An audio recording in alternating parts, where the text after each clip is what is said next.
There's a dead stump, and any dead wood is always great habitat for a whole range of mushrooms. And here we have, oh, look at that. Clearly a wood decayer because it grows out of the wood. Let's take one. That's a Ceramfolina Campanulata. Common name doesn't come to my mind right now. Campanulata means like a bell shape. So at a certain stage of their development, they look quite like a bell, but they open up and then they have a little belly button, and that's where the Omphalina in the name comes in. Omphalus belly button here, or the center. And then the dark stems. So nothing edible, not that I know. Maybe there's a place in starvation time where people would eat such a thing. I'm not aware of it, I doubt it.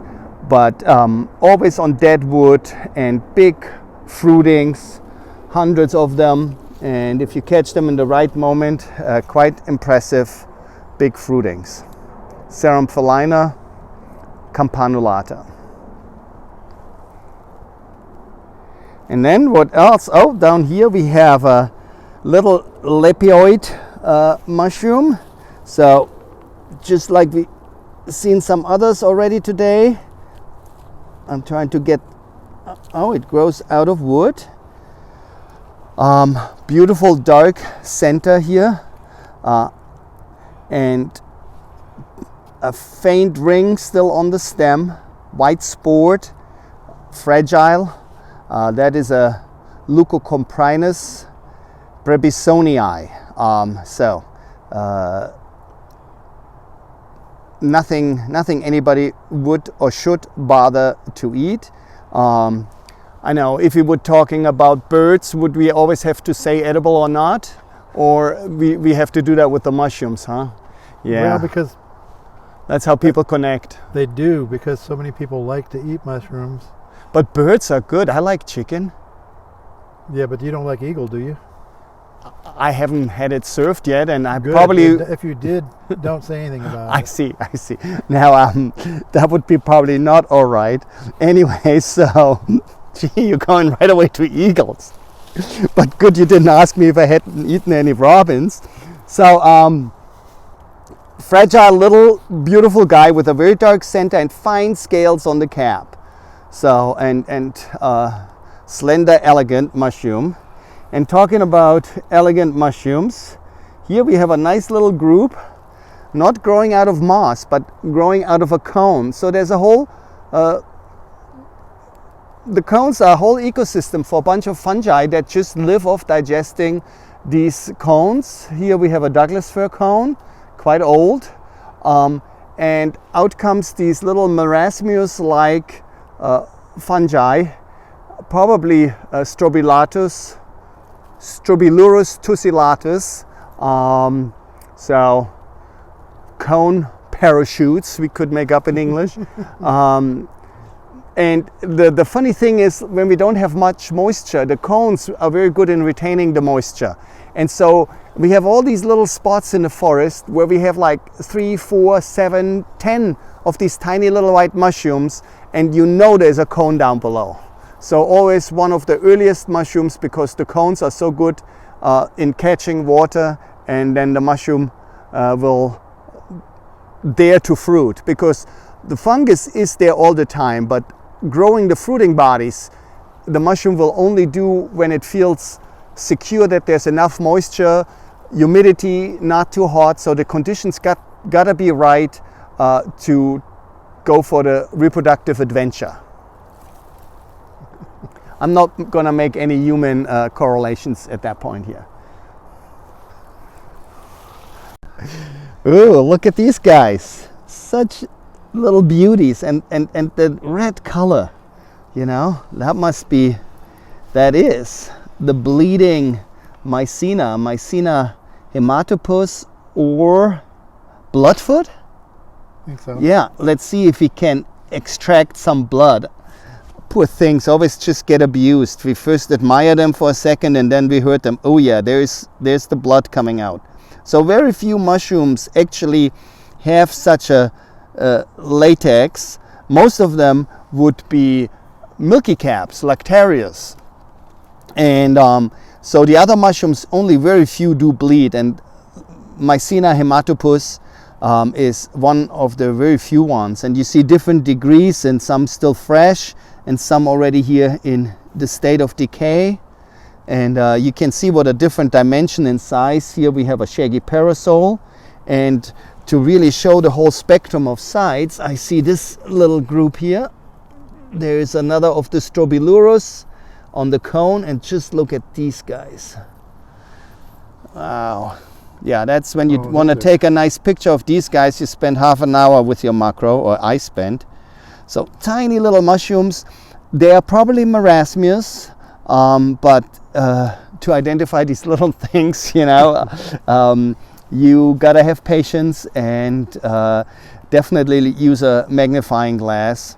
And so I like, with my macro photography, I can see quite a lot of details once I have it on a screen. But yeah, diversity in these little guys, and just amazing, you know. This works perfectly fine. The mushroom has no disadvantage if it has that size or this size of a fruiting body. All of them produce spores, and spores are so tiny, and you know, as long as they get a little bit above ground so that they can float off in the air, just like sawdust floats off in the water. Maybe that's too buoyant, but you know, the air is thick enough for a spore not to drop down, so they will float quite a bit, and we give it back its shady spot. So those Mycenas, they're on wood this time. Are they, all the other Mycenas always on wood, or are they? No, not all Mycenas are on wood, some on the ground, but they're also breaking up these big genera. So maybe at some point we'll have only Mycenas on wood, and the ones that grow on the ground. So you know, it could go that way, but who knows. That's already dried out. Okay, cool. Ooh, so here we have a dead trunk of a conifer. Looks like a young Douglas fir to me. Don't know what it killed. Pretty surely some type of a fungus. And here we have a wood digester, a saprophytic jelly fungus. So jelly fungus, look at that. Yeah, so jelly-like consistency. Turns out these might be some of the most ancient fungi, might be the jelly fungi. Simple structure. And let's peel that off. I use my nail here down below. And, nicely moist. Looks better on the dark contrast, much better than on my hand. It reminds me of a Heterotextus. We have Heterotextus alpinus, and then we have a Heterotextus two species out here. Anyways, jelly fungus, most of them are not toxic, so they could be regarded as edible, but they don't offer taste, they just offer color. And just cool little things. Something quite similar looking has the great name of witch's butter, a tremella.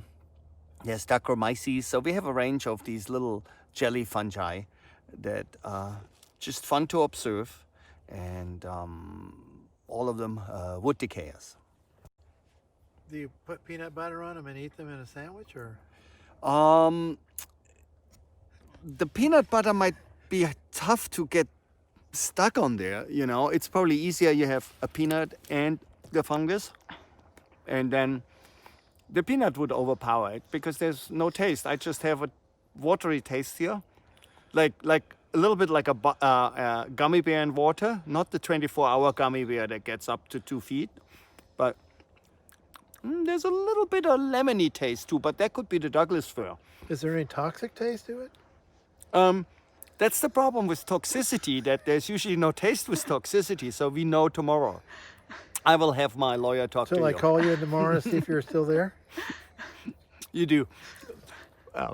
So here on this dead conifer, looks like a hemlock.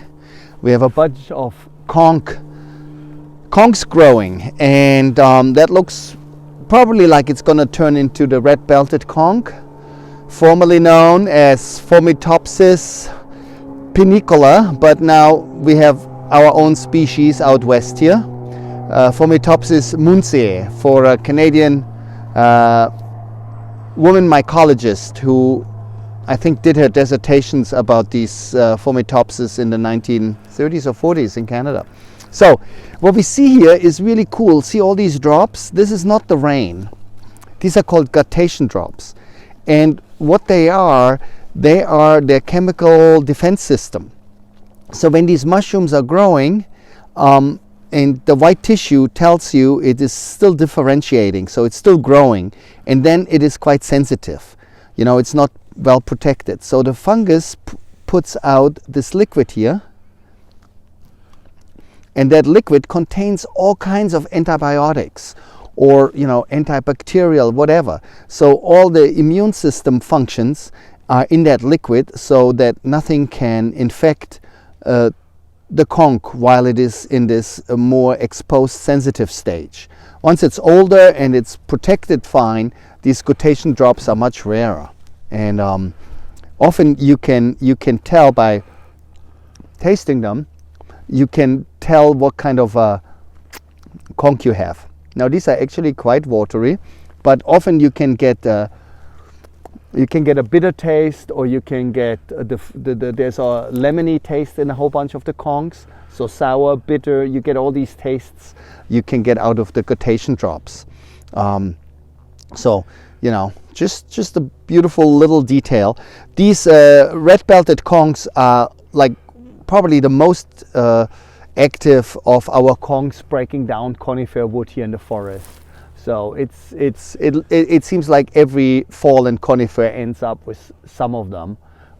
Very, very common, and been used coast to coast by indigenous people in North America as a medicinal, colds and digestive issues.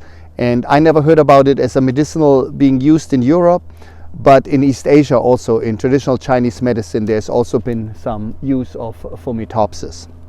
Very bitter, so nothing you would do for the taste unless you need that bitterness to tell you it's medicine, right?